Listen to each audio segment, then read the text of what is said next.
Hi guys, just readjusting this. It seems as if I have to readjust it once I get on. All right, finally have it readjusted.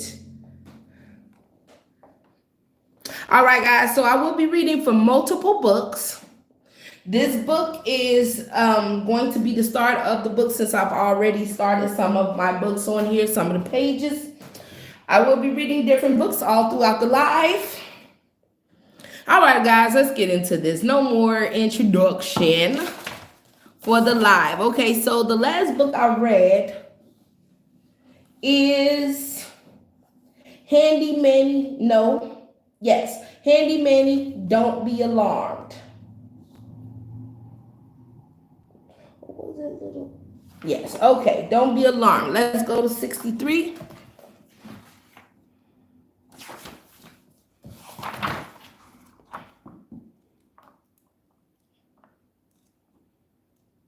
I will be trying to do more books, more lives from now on.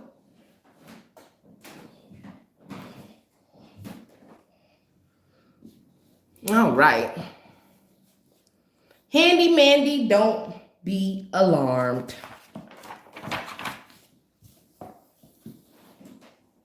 This piece of wood measures 12 inches long and 4 inches wide. It's always important to measure everything twice before you cut, yelled Felipe from behind the video camera. Exactly, Felipe. You should always measure twice before cutting wood, finished Stretched. No, I mean cut, as in stop, explained Felipe. This film just doesn't have the razzle dazzle I'm looking for. We need costumes, glitter, music, perhaps a few dancing nuts and bolts. Or maybe all your film really needs, Turner sneered, is a new director. This is serious, Turner, cried Felipe. If we're going to be on the Sheetrock Hills Today show tomorrow morning, we have to be prepared. Rusty started to panic. But that's live television. Everyone in Sheetrock Hills watches that show. What did we screw up? Oh, I'm so nervous already. Just be yourself, Rusty, and talk about what you know. Repairs, cheered Squeeze. That's why Dwayne Buffont invited us in the first place, agreed Dusty, because we can teach people about repairs and safety too, added Manny. It's Fire Prevention Week, and Dwayne wants us to help teach the community how to protect themselves.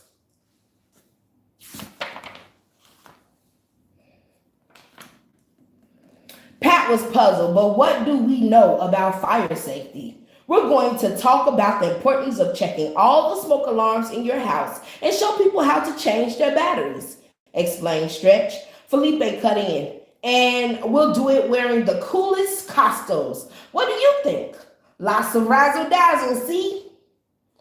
Oh, brother, Turner groaned. Now I know that our interview with Dwayne is going to go up in flames. Manny laughed. Okay, guys, let's not get into a heated argument. It's time to go see Chief Eduardo at the fire station. Come on. Let's go see Chief, y'all. Chief Eduardo greeted Manny and the tools at the fire station. Thanks for coming. As part of Fire Prevention Week, we want to take every precaution and have your team inspect all our hoses and ladders. Manny, Pat whispered, I don't think we brought any precautions with us. Is that something we should have gotten from Kelly's hardware store? Manny chuckled. No, Pat. Taking a precaution means you're preparing ahead of time, making sure everything is safe and secure before something happens. Safety first, Felipe piped up. Always be prepared.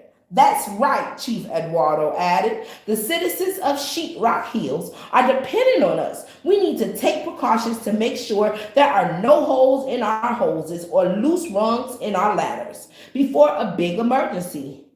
How many ladders and hoses do the tools need to inspect? Let's see. 1, 2, 3, 4, 5, 6, 7, 8. And the hoses. 1, 2, 3, 4, 5, 6, 7, 8, 9. Okay. 17 items, is it? Let's see. Count it all together. 1, 2, 3, 4, 5, 6, 7, 8, 9, 10, 11, 12, 13, 14, 15, 16, 17. 17 items. Manny checked off the items on his inspection checklist. We've inspected the hoses for holes, shouted Dusty, and tightened all their nozzles, said Squeeze. Felipe and I checked the screws on the ladders, noted Turner, and I tapped on the rungs to make sure they're secure. Pat added, we inspected all 8 ladders and all 9 hoses, Chief Eduardo Stretch reported. Chief Eduardo thanked Manny and the tools. Gracias. And here are the smoke alarms and batteries that you'll need for your safety demonstration with Dwayne Buffont. Hooray! Just what we need to add some pizzazz to our television debut. Props, Felipe said. The next morning, Manny and the tools arrived on the set of Sheetrock Hills today. All the tools were excited except for Rusty. He was still a bit nervous. You'll be fine, Rusty, Felipe assured him. Besides, I'm the one who will be putting the new batteries in the smoke alarm and doing all the important stuff on camera. You'll probably be in the background anyway, so just smile and relax. You can do it, Rusty gulped. Gosh, I hope so.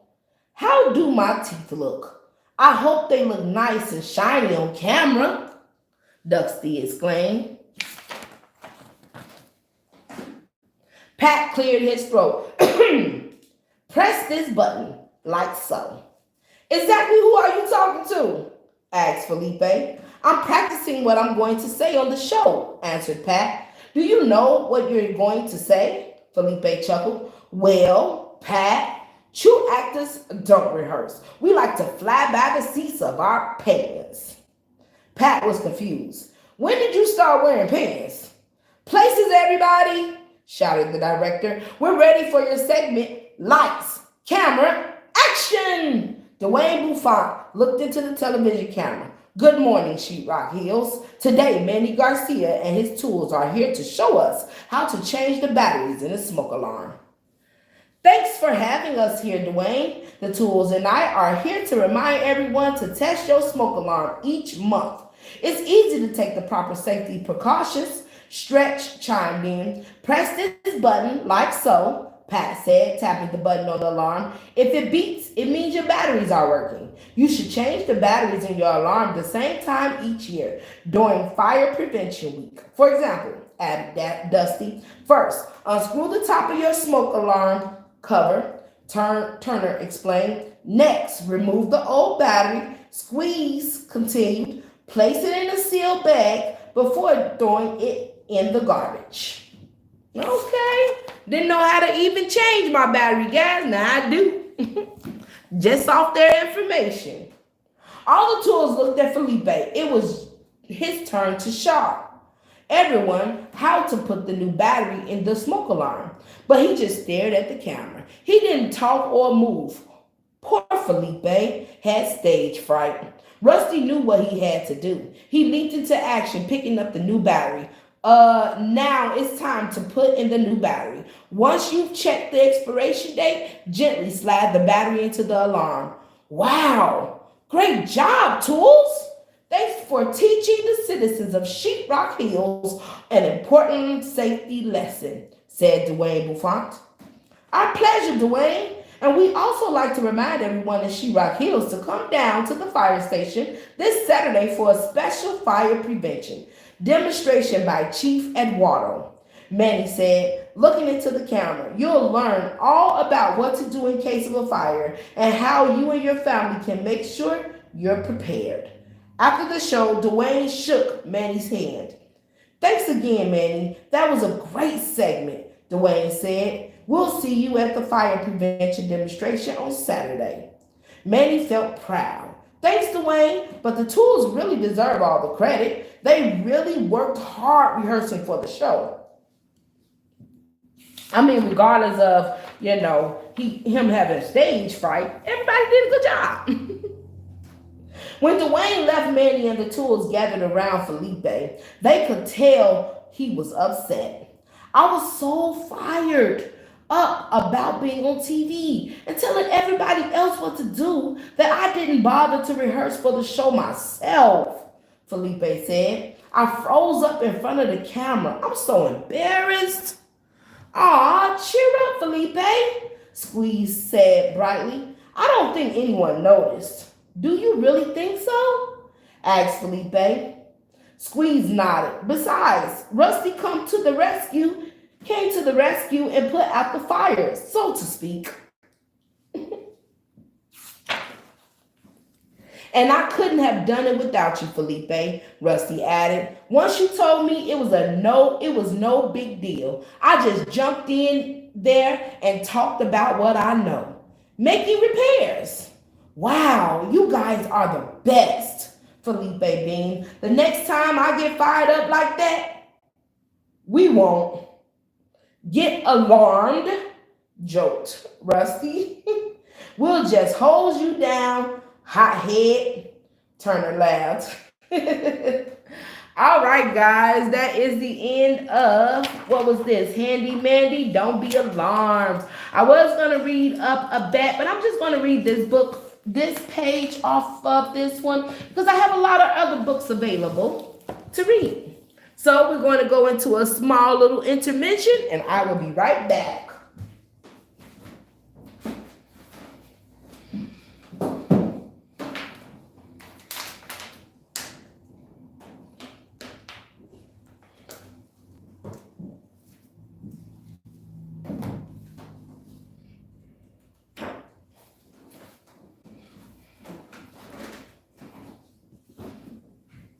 All right, guys, I'm coming back to you with a Garfield book this time. Okay, this is Garfield Picnic Adventure.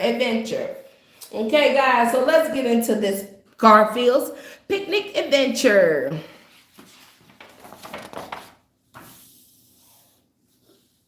I know people may have wanted to leave comments, but because I have this as a kids, for kids show, it do not allow comments to be entered in. But the next live you will be able to leave comments if you would like, and I will have it open. All right, let's get into this. I smell food, thought Garfield as he woke up from a sound sleep. He jumped up and ran to the kitchen as fast as his fat little legs could carry him. Odie was already there. So was John, who said, "It's a beautiful day, so I'm packing a picnic lunch we can enjoy in the great outdoors." Oh no, Garfield said to himself. That means waiting an hour in a hot car before I get to dig into the picnic goods.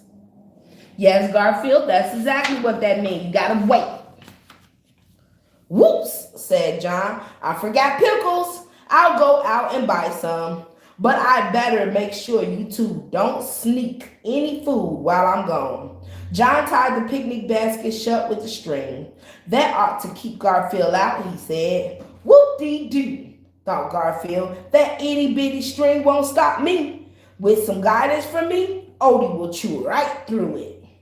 John tied a rope to Odie's collar and attached the other end to the doorknob. We can't have you helping Garfield break into the basket, can we? Oh, you smart, John. You smart. That lets me know you know Garfield, huh? Okay. He said as he left. I've lived here too long, Garfield complained. John knows what I'm planning before I even think of it. Uh-huh. Yes, he do. He knows. Garfield crept over to Odie and whispered in his ear. Do you know what's in the basket? Odie, old pal. Hot dogs, potato salad, pretzels. The more Garfield talked about food, the more Odie's mouth watered. Soon he began to chew, imagining the taste of the picnic goodies. Garfield quickly stuck the rope between Odie's teeth. After a few loud chomps, Odie bit through it. You're free, Garfield cried happily, and the two pets raced toward the picnic basket. Now, Odie, take a bite out of this string, just like you did with the rope, Garfield instructed. Bark, Odie said, and he chewed the string until it broke. The picnic basket was open. John, I'm gonna need you to hurry up and get in before they eat it all. In an instant, Garfield was gobbling down food. This is the life, he said.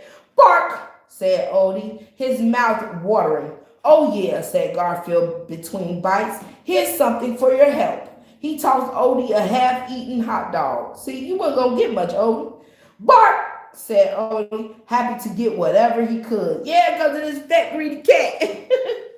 It wasn't long before John returned. He was surprised to find Odie greeting him at the door. Hey, wait a minute, John said as he walked into the kitchen. I left you tied up. Just then, John noticed the closed picnic basket and the broken string. Did I see that basket move? John asked Odie. Bark, bark, Odie answered. Yes, you did. And Garfield is inside eating up all the food. John flung open the basket lid only to find a stuffed Garfield smiling inside. Hello, John, he said. What's for dessert? Garfield, John yelled. You spoiled the picnic for everyone. That food was supposed to be for me and Odie too. Bark, said Odie. John grabbed the basket as Garfield jumped to the floor. I'm still determined to go on our picnic. I'll pack a new lunch, but there will be no food for fat cats like you, Garfield. You can watch us eat. Oh no, moaned Garfield. There's nothing I hate more than watching others eat when I can't. I don't like it either, Garfield. I don't like it either. Feed me too. After an hour's ride in a hot car, they arrived at the park. Garfield took one look at all the kids playing ball and flying kites, and he grew very excited. I'll bet there are plenty of kids who will feed a poor hungry kitty like me. All I have to do is act cute. Purring loudly, Garfield snuggled up to a sad-looking little girl. Oh, what a pretty orange kitty, she said. You're so friendly. You make me forget that my kite got lost in the trees. My name is Jessie. Would you like to share my lunch? It worked, thought Garfield joyfully. Don't share your lunch. Don't share your lunch with Garfield, girl. Garfield was about to bite into her sandwich when John pulled him away. I'm sorry, John said. This fat cat is being punished. Why don't you join me, Odie and Garfield, in a game of catch before eating? Get serious, thought Garfield. If you think I'm going to run after a stupid ball on an empty stomach, how's your stomach empty, Garfield? You just ate all that food. You've got another thing coming. Then Garfield stalked into the woods to be by himself. Hours passed as Garfield walked deeper and deeper into the woods, feeling sorry for himself. Uh-oh, he thought as he looked around. Things are getting mighty dark around here. I think I'm lost. Garfield didn't know which way to go. All around him, he saw the glowing eyes of the forest animals. I love food, he thought, but I don't want to be food for anyone else. I know you don't, Garfield. You better go. Because them eyes is looking. They are looking, boy. For a long time, Garfield ran this way and that way through the woods, becoming more and more frightening. All around him, the eerie eyes glowed in the dark. Suddenly, he came face to face with the biggest pair of eyes of all. Ah! Screamed Garfield. Bark! Odie, said a familiar voice. Just then, clouds moved away from a full moon high above, and the forest was not as dark as before. Odie! Cried Garfield. Boy, I'm even glad to see you. You came looking for me, didn't you, old pal? Hey, dogs are great hunters. You can lead us out of these dark woods. Let's go, boy. Oh, that's nice of Odie to go looking for you, even though you ate up all their food at first.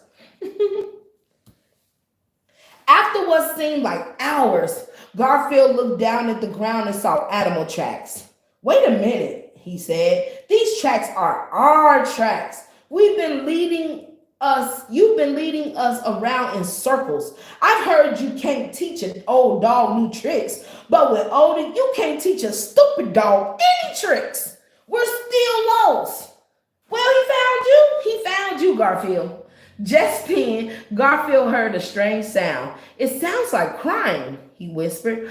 I'm too scared to cry, Odie, and you're too dumb to be scared. There must be someone else in these woods. Quietly, the two crept closer to the crying sound. Probably that little girl, because it looked like her.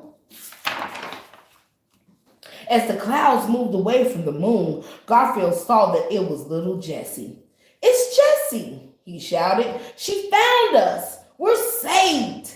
As Jessie hugged Garfield and Odie, she told them some bad news. When John said he couldn't find you, Odie went to look for you. So did I. I followed Odie and then I got lost.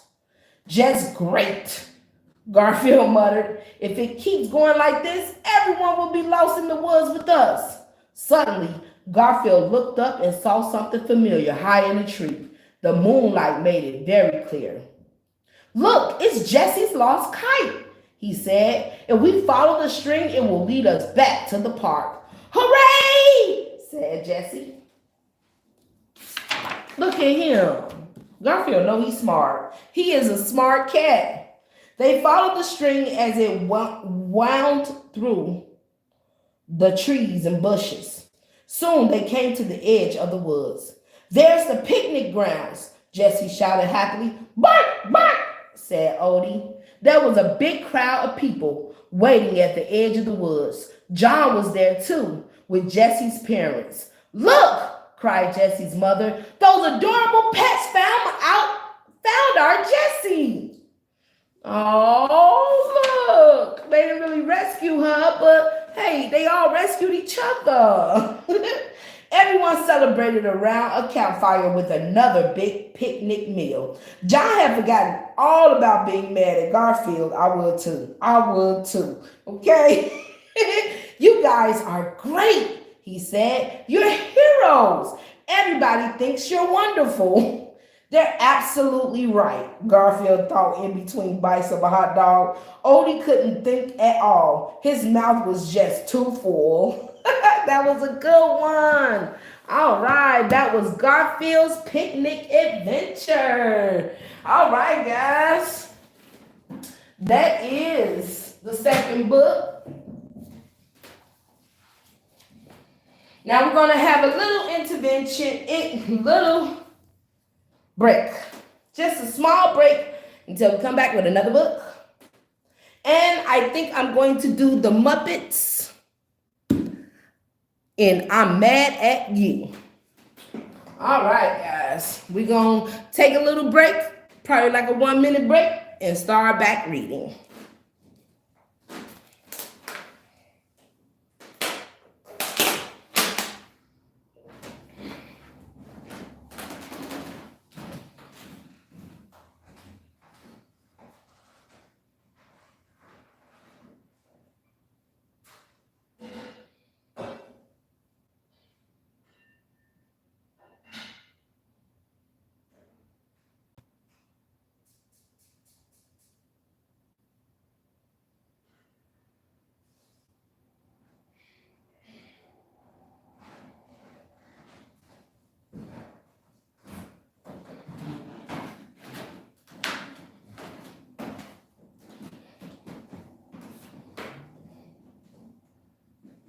All right, guys, we are back. I am back with a Muppet Kids, and I'm Mad at You.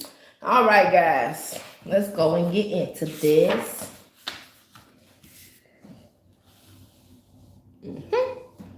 It was bright and early on a Saturday morning, and Fozzie was excited. Today was the day he and Kermit were going to the Museum of Natural History to see the new dinosaur exhibit. Fozzie tried on 7 ties before he found one that was just Right. Honestly, I like that tattoo. It matches your eyes. Hey, Mom! He shouted as he bounded down to breakfast. Remember what today is? Of course I do, Fozzie. His mother smiled at him. Today is the day I'm driving you and Kermit over to the museum to see the dinosaurs. Right, said Fozzie, happily as he dug into his bowl of oatmeal. I can't wait. I'll bet dinosaurs have the biggest funny bones in the world. They do got some big bones. I mean, they was a big dinosaur. At exactly 10 o'clock, Fozzie went next door and rang Kermit's doorbell. He waited a minute and then he rang it again. And again and again. Bzzz, sang the doorbell. But nobody came to answer it. In fact, nobody seemed to be home at all. He probably forgot all about it. Fozzie paced back and forth on Kermit's steps. He was almost too worried to be disappointed. Where could his best friend be? He knew something terrible must have happened to Kermit. Otherwise, Kermit would be at home waiting for him. Fozzie spent the rest of the morning wandering around the neighborhood, trying to find out what had happened to Kermit. Have you seen Kermit? He asked Rolf, who was delivering papers. Nope, Rolf replied. Not since yesterday at school. Have you seen Kermit? He asked Piggy as she jumped rope in the park. No, said Piggy. Is he missing? I know that's your man, Piggy. How you don't know where Kermit at? Have you seen Kermit? He asked Gonzo, who was on his way to the library. Not today, said Gonzo. Is there anything wrong? I'm afraid there might be, Fozzie replied. He's probably already at the museum, Fozzie. Fozzie was sitting and worrying on a park swing that afternoon when he heard a familiar voice call his name. Kermit? He said happily. You're okay. Why shouldn't I be? Kermit asked. I've just been over at Scooter and Skeeter's house, playing their new computer game. It's great. Oh, he forgot. Fozzie frowned. But you were supposed to go to the museum with me today, he said. Kermit stopped short. Then he shook his head. That's next week. No, it isn't. It's today. Fozzie was certain because he had written it down on the calendar in the kitchen when he made the date with Kermit. But Kermit shook his head again. Nope. Next week, he said again. I'm sorry, but I'm positive.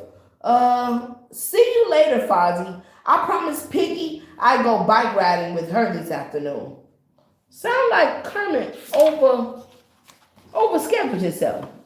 As Kermit walked away, Fozzie began to have a funny feeling. He was sort of hot in his middle and tight in his throat and tingling in his arms and legs. At first, he didn't know what it was. Then he thought about Kermit. Kermit really wasn't sorry at all about missing the museum, and he was wrong too.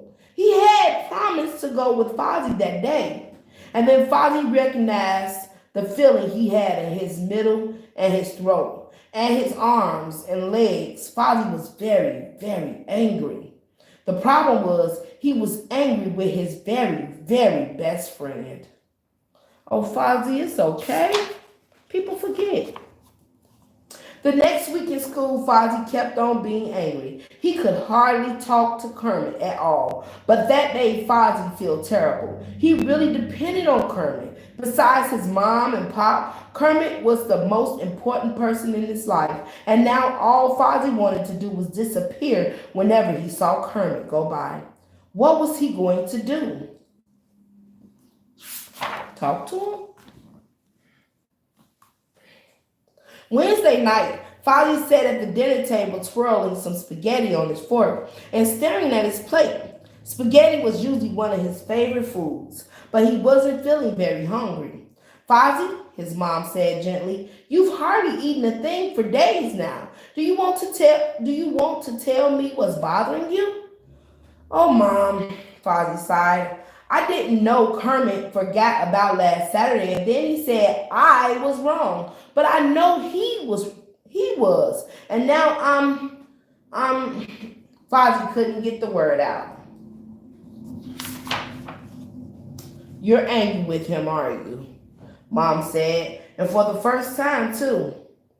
Fozzie nodded happily. I don't think I can be his friend if I feel this way. But not being Kermit's friend is the worst thing I can imagine. I don't know what to do. Have you spoken to Kermit about it? Mom brought Fozzie a glass of milk. Usually a smart thing to do when you're angry is to tell the person you're angry with. But how can I? It makes me scared to think about it, Fozzie replied. What if Kermit gets angry back at me? Would it make you feel any worse than you feel right now? Mom asked. I don't know. I don't see how it could, Fozzie said miserably. After dinner, Fozzie walked next door to Kermit's house. He stared at the front door for a long time. Then he finally knocked, a very quiet knock. Maybe Kermit isn't home, he thought hopefully, but soon he heard Kermit's footsteps padding across the floor. Then the door opened. Fozzie, said Kermit. Hi. Hi, Kermit. Fozzie looked down at his feet. Can I talk to you about something? Sure, said Kermit. Come on in. Fozzie sat down on the couch. Kermit sat on a chair. They both stared at the floor for about 5 minutes. Finally, Fozzie cleared his throat. I'm really hurt, Kermit. He stopped for a moment. No, I'm upset. He paused again. No, the truth is, I'm mad at you. Remember last Saturday when we were supposed to go to the museum? Well, we were, and you were wrong, and you didn't even admit it or say you were sorry or anything. The more Fozzie talked, the easier it got. I've been avoiding you at school all week. Didn't you notice? I'm really, really mad. Fozzie finished, looking up at Kermit for the first time.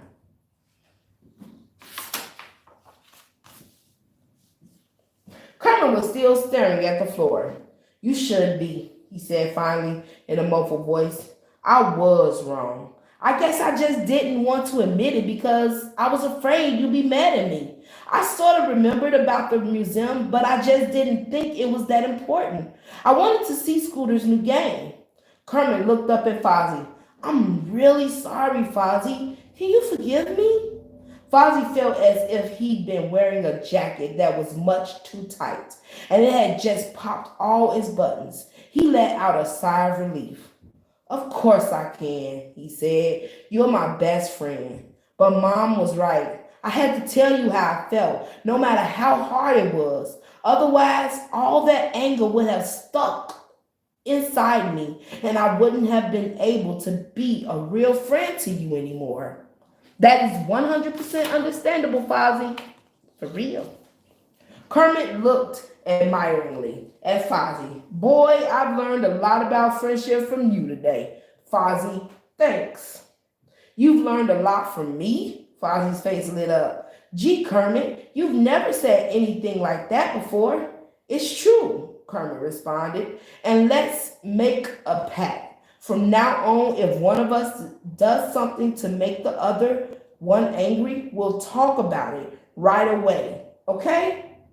Okay, Fozzie agreed. That way, we'll always be friends. And they always were. That's what's up. That's what you gotta do. You gotta talk about it. Don't be there. Don't let it sit there on you, because it will evolve to something bigger, more than what you expected.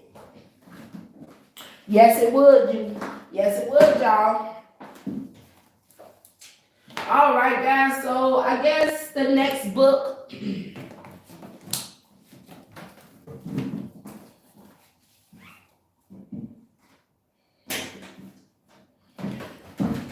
The next book will be Listen Up, Tigger. All right, guys, I'm going to take another little break, and I will be back to read this book. I need little breaks, because this is a lot of reading and my voice gets tired. All right, guys, I'll be back in like 5 minutes.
All right, guys, I'm back. Now I will be reading to you guys Winnie the Pooh. Listen up, Tigger.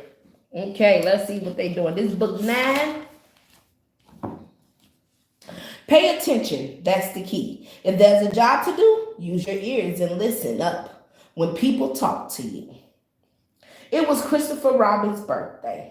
Pooh gathered all his friends together in the 100-acre wood to plan the perfect surprise party. We'll need someone to bring balloons, party hats, and oh, yes, the honey, Pooh said. Of course, Pooh. It ain't even about you, but yet you want people to bring that honey.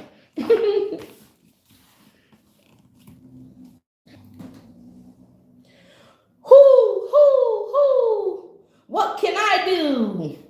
Tigger bounced up and down excitedly. String the streamers, toot the horns. I'm ready to spring a ding ding into action. 'Cause springing is what Tiggers do best. Rabbit frowned. If you just stop bouncing around and listen, he scolded. No problem, buddy boy, said Tigger. I'm listening. But as they went over the plans, Tigger fidgeted and fussed. He whirled and wiggled. He jiggled and wriggled. He hardly heard anything that was said. While everyone was getting things ready for the party, Tigger was busy too. He was busy bouncing and running around. Poor Tigger just couldn't sit still. Sometimes I think Tigger got ADHD, okay? As Conga and Roo worked hard to blow up balloons, Conga asked Tigger to tie the balloons to the top of a tree. But instead, Tigger started to pop them. How am I doing so far? He asked. Tigger! Cried Conga. I said to tie the balloons to the top of that tree, not pop them. Sorry, Tigger apologized. I'll listen harder next time. Why would you want to pop the balloons, Tigger? This is supposed to be a birthday party, and you popping the balloons? The birthday person ain't even there yet. Rabbit was busy baking a delicious honey birthday cake. Tigger, why don't you pour in the honey? Rabbit suggested. Just a spot will do. So Tigger poured in what he thought he heard. Just a pot or two. Oh, wow. The honey flowed over the pot and all over the floor, making a big sticky puddle right in the middle of Pooh's kitchen. Tigger, why don't you pay attention? Rabbit snapped. Oops, said Tigger. I'll listen better next time. Tigger found Piglet rolling up streamers to take to the party.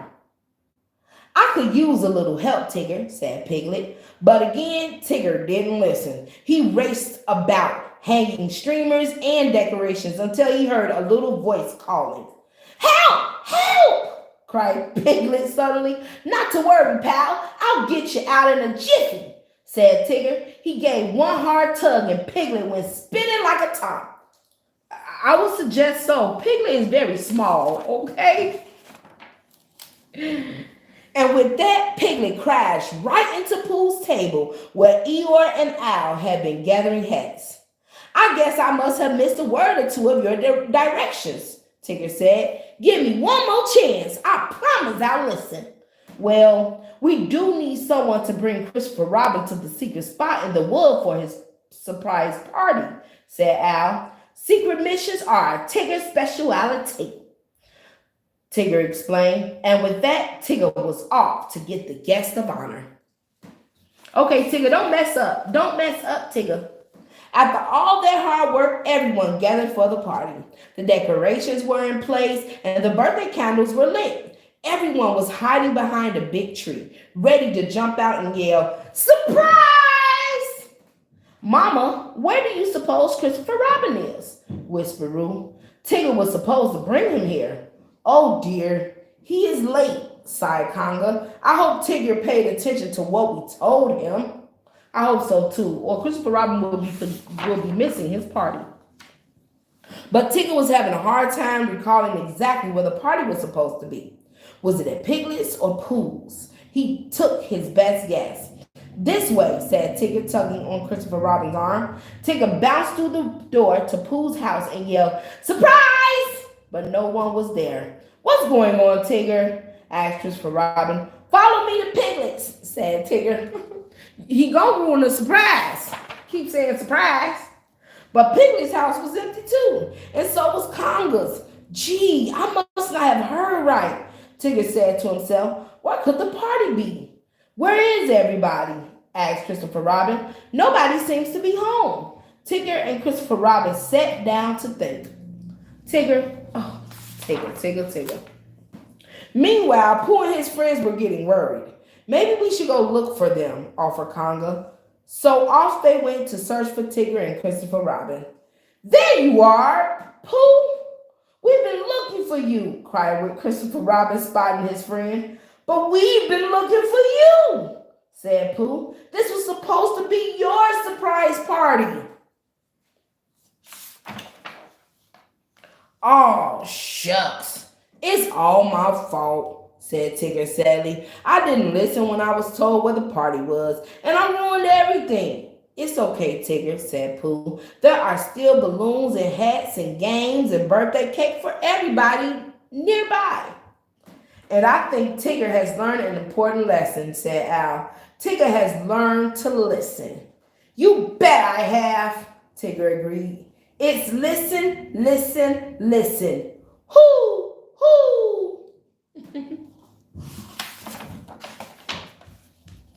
Christopher Robin thanked everybody, and then he made a wish before blowing out his candles. Sorry about the surprise, Tigger said sincerely, but from now on, pals o' mine, I promise to be all ears. And stripes, of course, laughed Christopher Robin, because that's what makes Tiggers extra special. Oh, that's so nice. A lesson a day, Pooh's way. Always listen before you leap into action. All right, guys. That was Winnie the Pooh. Listen up, Tigger. Book 9.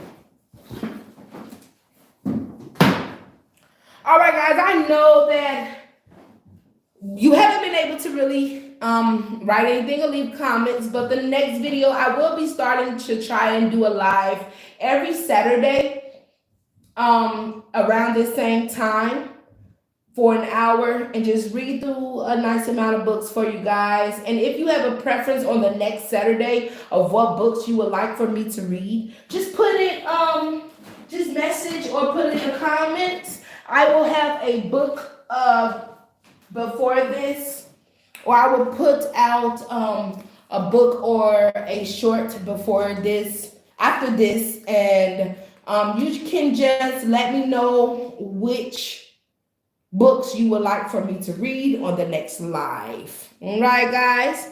But right now, we're taking a little break. I need to drink a little bit of water, get rehydrated with all these books I am reading. Stay hydrated out there.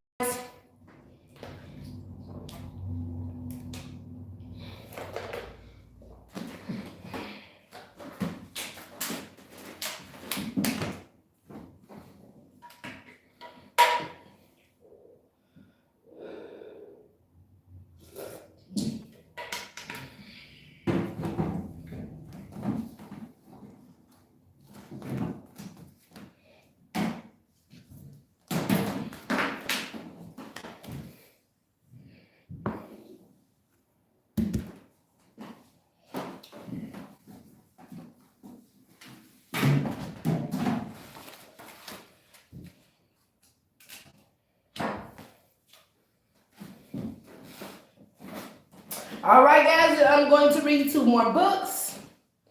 These are the last 2 books I will be reading for today. It will be that one and this book. Back Off Bully Boys, Rugrats, and then it will be An American Tale, Feeble Goes West. All right, but first we have to do Back Off Bully Boys. All right, guys, this is Rugrats, Back Off Bully Boys.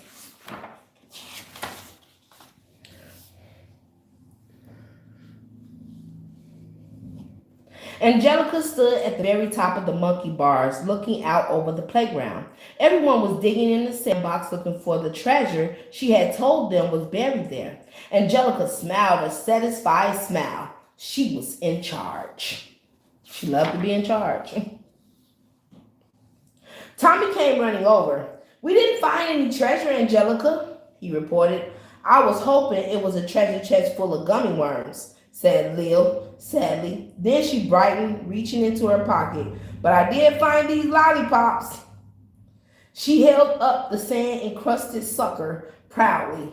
I saw it first, Lillian, Phil said. I don't think so, Philip, said Lil. Forget about the lollipops, silly babies, Angelica said with an exasperated sigh. It's got sand all over it. Let's play another game. How about one we never played before, Tommy suggested. Her and this doll were barely any help. Always tripped me out when I was younger.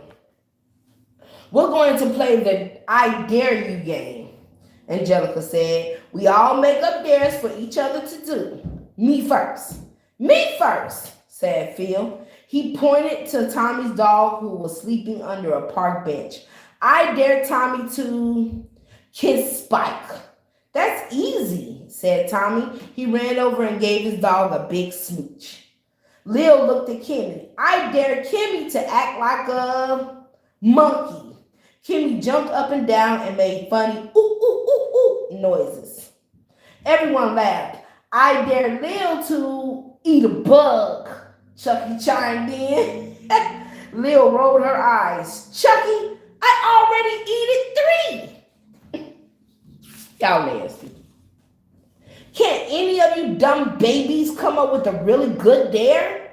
Asked Angelica. Everyone looked at each other. Let's come up with one for Angelica, said Phil. Angelica smirked. Don't even try to dare me, diaper bags, she said. There's nothing you could come up with that I can't do. Talk back to a grown-up, offered Chucky, looking to make sure there weren't any grown-ups around.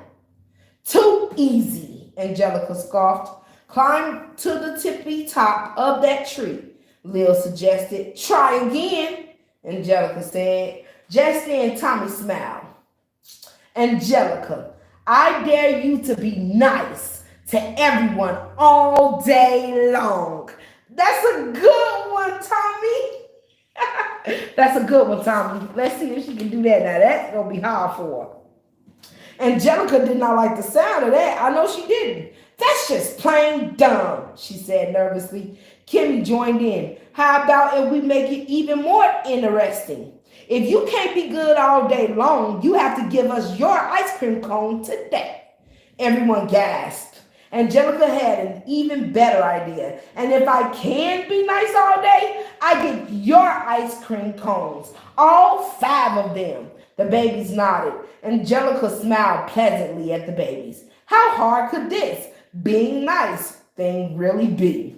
Oh, for you, Angelica, it's very hard. It's very hard, Angelica, so let's see. The kids watched in surprise as Angelica took turns on the swings. She didn't tell anyone that the sandbox was actually a big box of kitty litter, so she could have it all to herself. She even waited in line at the water fountain and said please and thank you to everyone. Okay, Angelica. Okay, you're doing good so far. Then, McNulty brothers arrived in the playground. Timmy, Terry, Todd, Ty, and Teddy. All they ever did was bully kids around. They buried babies, binkies in the sandbox. They stole kids' bottles and put sand in their hair. There was only one thing to do when the McNultys showed up at the playground. Run! Chucky gulped. It's okay, said Tommy. Nobody bosses Angelica around, but she a nice one today, so I don't know now. But let's see. They looked over and saw Angelica helping a little girl tie her shoelaces. Just then, Timmy McNulty came over. Everything but the sea salt is off limits, he yelled at the babies. Everyone knew Timmy McNulty hated the sea salt. It made him sick. Mean little kids. And you can tell where they at. You can tell where they at. Because the faces. It's the faces. Angelica walked right over to Timmy. Excuse me, I hate to interrupt, she said pleasantly, but I was just wondering what was going on. Timmy told her that since she wasn't a McNulty, she could only play on the seesaw. Angelica wrinkled her nose. Uh-oh, here we go. I don't mean to be rude, but you and your brothers get to go on all the good stuff, and the rest of us get to play on the stinky seesaw? Yeah, said Timmy. Want to do something about it? No, thank you, Angelica said politely and skipped away. Oh, she really want that ice cream. She want that ice cream. Tommy, Chucky, Kenny, Phil, and Leo couldn't believe their eyes. Angelica, Tommy said, you got to help us. You're the only one who can stand up to the bully boys. I'm sorry, babies, Angelica reminded them, but I've got a dare to keep. She smiled at them. And sighs, the ice cream man will be here soon. But Angelica, Chucky cried, this is life or breath. Angelica thought for a moment. Promise you'll never make me be nice again. We promise, said Tommy. Everyone nodded. And you will still give me all your ice cream? Anything, said Tommy. I'll do it, said Angelica. Go ahead, Angelica, do your thing. Angelica marched over to the McNulty brothers. Okay, McNulty, she growled to Timmy. This playground isn't big enough for the two of us. It's time for you and your bully brothers to leave. Who's going to make me? Said Timmy. You and what army? Angelica motioned for the babies to join her. Me and this army, she said. We're going to play a little game called I Dare You. And the winner gets to be the boss of this playground. The loser has to leave and go to the playground on the other side of the park. The one with the rusty swings? Asked Timmy. That's the one, replied Angelica. You're on, Timmy said. Okay, let's see what else she's going to try. Angelica dared little Leo and Terry to eat bugs. Leo won hands down. Then Timmy dared Chucky and Todd to see who could climb the highest on the monkey bars. But Chucky was afraid of heights. The kids were tired. It was up to Angelica to come up with the dare for her and Timmy. A huge smile spread across Angelica's face. I dare you to a seesaw contest, she said. Timmy turned pale. That's for babies, he said, stalling for time.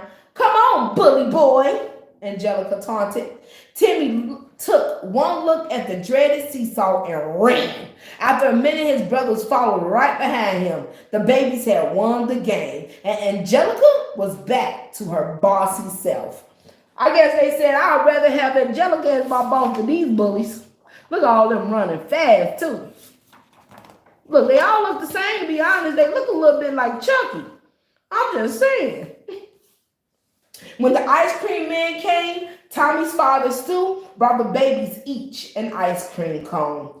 Fork them over, Angelica demanded after Stu was out of earshot. Angelica got her 5 ice cream cones and a big stomach ache too. I know you did. That's a lot of ice creams. That's a lot of ice creams.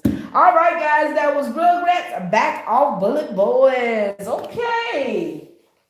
And we are going to do the last book of today, and that is An American Tale, Feeble Goes West. All right, guys, I haven't read a book about Feeble. I haven't seen a story about Feeble in so long. This is a classic, guys. Come on, let's go. Steven Spielberg presents An American Tale, Feeble Goes West. Okay. Little Feeble Mousekewitz sat by his apartment window and gazed out at New York City. But Feeble wasn't seeing the busy, crowded streets of the city. He was seeing the wind-swept plains of the West. Feeble loved cowboys and sheriffs and adventure. But most of all, the little mouse liked to imagine he was on the frontier too, fighting evil cats and being a real Western hero. Feeble looked across the sooty rooftops and waved to his best friend, Tiger. Tiger was a cat, but he was sweet and good-hearted. Feeble, supper's ready. It was Mama calling him to dinner. Feeble joined his family. Mama, Papa, Tanya, and baby Yasha. Mama looked around the table and sighed. I wish there were more food. Feeble patted his mama's hand, but before anyone could even take one bite of the little food there was, the sound of an alarm shook the tiny apartment. It was a cat attack. The struggles of being a mice. Quickly, the mouse hid inside a sardine can. All except Feeble. He raced back to the window. Feeble, shouted Mama, get in here with us. But Feeble had already grabbed his hat and climbed out the window onto the roof. Maybe he could be a Western hero right here in New York. Okay, Feeble, go ahead with your bad self. And they are in some sardine cans. From high up on his rooftop, perched Feeble saw a gang of cats chasing mice through the streets and down into the sewers. And there was Cat Arwal, leader of the cat gang, with Chula, the tarantula, by his side. Come down, Feeble, cried Mama. She and the others had followed Feeble to make sure he'd be safe. Feeble like, I'm ready, let's get it, y'all. Just then, a cat leaped up onto the roof, right next to Feeble. Oh no, Feeble said as he jumped back and landed in an old tuna can someone had left behind. The can teetered for a moment, then began to roll. Come on, called Feeble to his family. One by one, they jumped in the can too. Picking up speed, it rolled off the roof, down into the streets, and right between the bars of a sewer grating, but the mice weren't safe yet. The can splashed down into raging waters. Feeble held tightly to the tin can boat as waves crashed over the side, and the mice spun around and around in the rough sewer sea. Finally, the waters grew calm. Up ahead, the Mousekewitz could see a group of mice gathered around a strange-looking mouse wearing a cowboy suit. Pardon me, y'all, the cowboy was saying, but it seems I have some train tickets out west. Tickets to a place called Green River, where there's plenty of cheese, bright sunshine, and he paused for a moment. Friendly cats. Cheese, Mama said. Friendly cats? Cowboys, said Feeble. Out west? Papa looked at their excited faces and bought 5 tickets. The Mousekewitz were on their way. I know y'all, get someplace safe. Tiger, meanwhile, had heard about the cat attack. Worried about his little friends, he hurried to Mousekewitz's home, but it was too late. All Tiger found was an empty apartment and a note from Feeble telling him they were heading west to Green River. Already on board the train, Feeble watched the countryside rush past as day turned into night. Soon the other mice fell fast asleep, but Feeble was still wide awake. He climbed onto a high beam and scurried from car to car, exploring every nook and cranny. Hopefully he don't find nothing suspicious. Suddenly, Feeble saw a shape up ahead. Hey, I know you, he said. It was the strange cowboy mouse. Feeble tapped the mouse on the shoulder, but the mouse tumbled forward with a lurch and tangled poor Feeble in its strings. It's a puppet, said Feeble with a gasp. Then the little mouse looked down and held his breath. Right below him, a gang of cats was listening carefully as Cat Arwal explained his evil plot. All the mice from New York are on this train, he said, just as I planned. And when we get to Green River, we'll catch them all at once in a giant mouse trap disguised as an outdoor theater. There will be mouse burgers for everyone. Oh, you sneaky. You is sneaky. Feeble tried desperately to work himself free from the puppet strings. He had to warn the others. Cat Arwal had been pulling the wooden mouse and doing his talking. The whole thing was a trap. Just then, Cat Arwal plucked Feeble out from the strings and looked at him hungrily. Something must be done about this mouse, Cat Arwal told Chula. Throw him from the train. Chula gave Feeble a push, and the little mouse landed unhurt on the desert sand. Don't worry, Feeble called to his family as the train chugged west. I'll meet you in Green River. There was nothing to do but continue his journey alone. I hope he make it. I hope he make it to save his family. Feeble followed the railroad tracks across the miles of empty desert. Suddenly, a giant hawk swooped down and, lifting Feeble high into the air, carried him away. The hawk flew for miles and miles until finally it dropped Feeble down. Down, the little mouse fell, right into a bowl filled with vegetables. Then Feeble saw a large set of teeth. They were about to close in on him. Feeble, you're about to get eaten, boy. For real. Suddenly, the teeth stopped moving. Then Feeble heard a familiar voice call his name. It was Tiger. Oh, he got his friend. He had followed Feeble all the way out west. Tiger, am I glad to see you? Exclaimed Feeble. He told his best friend all about Cat Arwal and his evil plans. You've got to help, Feeble pleaded. Tiger agreed, and the two friends hurried to an old barn.